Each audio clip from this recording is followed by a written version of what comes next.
vous acceptez le sacrifice, tenez-vous sur vos pieds et répondez avec moi, gardez-vous!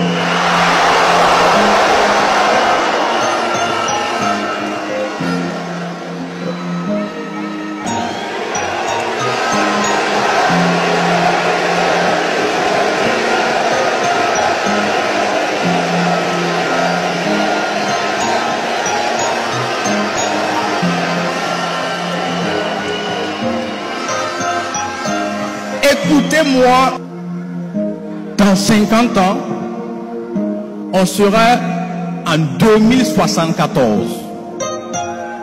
Et en 2074, la plupart des jeunes dans cette salle auront entre 70 et 80 ans minimum. Je vais vous dire ce qui se passe entre 70 et 80 ans. À 70-80 ans, on a beaucoup de temps à revendre. On n'a plus beaucoup de choses à faire de janvier à décembre. À 70-80 ans, on réunit les petits-enfants.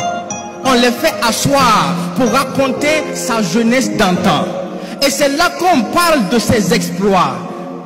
On parle de ses réalisations. C'est là qu'on parle de ses combats et de ses victoires engrangées. C'est là qu'on dit à notre époque, l'époque du capitaine Traoré, les impérialistes ont voulu essayer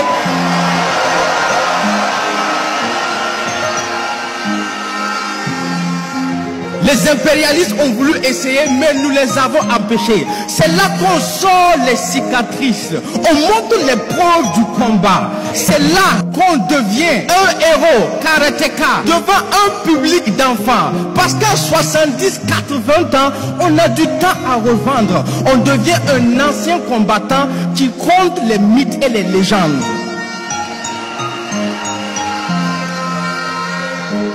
Mais à 70-80 ans, on regrette ce qu'on a raté. On se rend compte qu'on s'est fait avoir par la plus grosse arnaque du temps. La plus grosse arnaque du siècle, ce n'est pas de dévaliser un pays, mais de faire croire à un jeune qu'il a du temps devant lui. Un jeune n'a pas de temps. Le temps, c'est pour les anciens. C'est à 70-80 ans qu'on a du temps à revendre, parce qu'on a peu de choses à faire de janvier à décembre. Alors j'entends dire, profite de ta jeunesse, parce qu'on ne vit qu'une seule fois. Mensonge et arnaque, on ne meurt qu'une seule fois, on vit tous les jours. Je les entends dire, ne te mets pas de pression, tu as du temps pour t'en sortir. Mensonge et arnaque.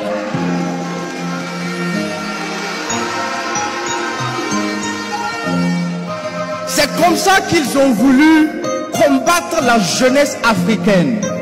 Les feuilletons à la con, la cigarette et la drogue, le sexe et l'alcool, les réseaux sociaux et leur prostitution, les jeux et l'abrutissement des mentalités n'ont qu'une seule raison et un seul objectif, vous faire perdre du temps, un temps que vous n'avez même pas.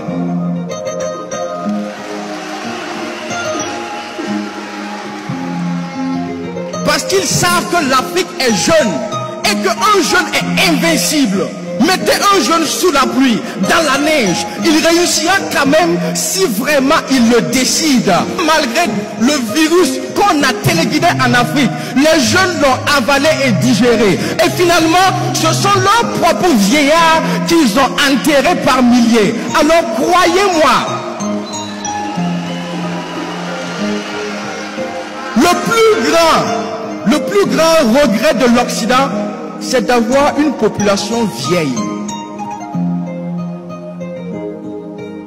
Alors oui, ils savent que l'Afrique est invincible à cause de sa jeunesse.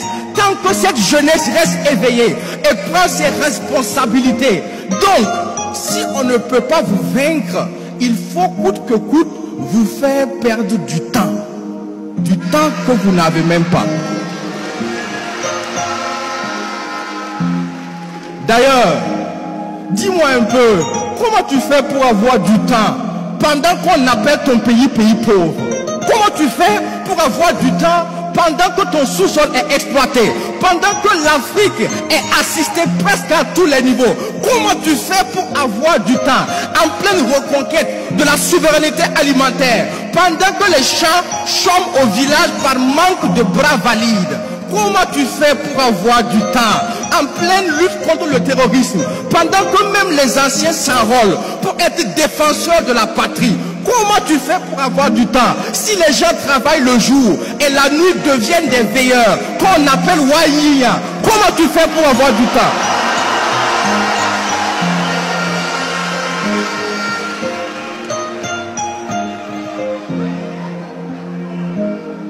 Comment tu fais pour avoir du temps en pleine refondation pendant que tu as made in China sur ton t-shirt et ton caleçon?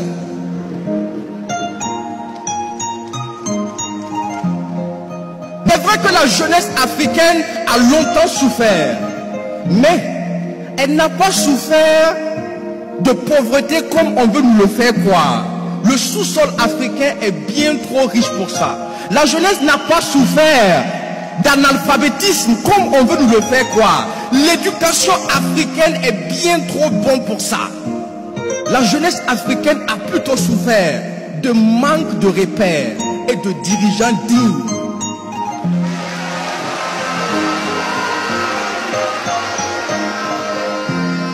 Jusqu'aujourd'hui, où cette jeunesse peut enfin se référer à vous, camarade président capitaine Ibrahim Traoré.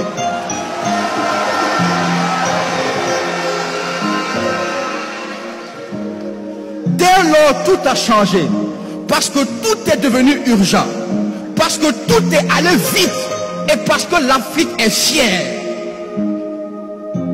C'est pourquoi, si vous êtes le capitaine, d'ores et déjà, sachez que tous les jeunes dans cette salle, en tenue ou pas, sont désormais des soldats engagés au front pour la souveraineté de l'Afrique.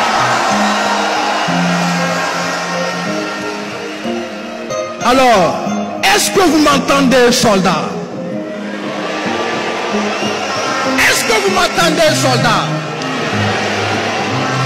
Si vous acceptez le sacrifice, tenez-vous sur vos pieds et répondez avec moi, gardez-vous!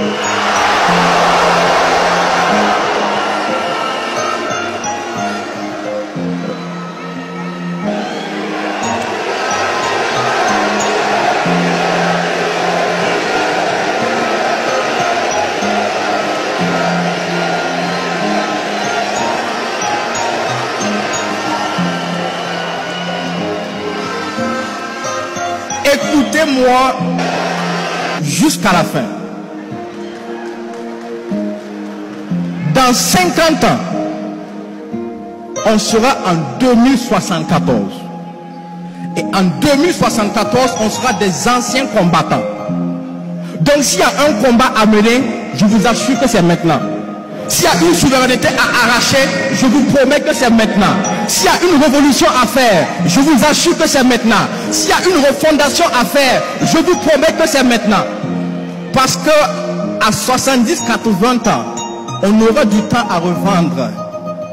On n'aura plus grand chose à faire de janvier à décembre. À 70-80 ans, on réunira les petits-enfants pour leur raconter l'épopée du capitaine et la conquête des soldats.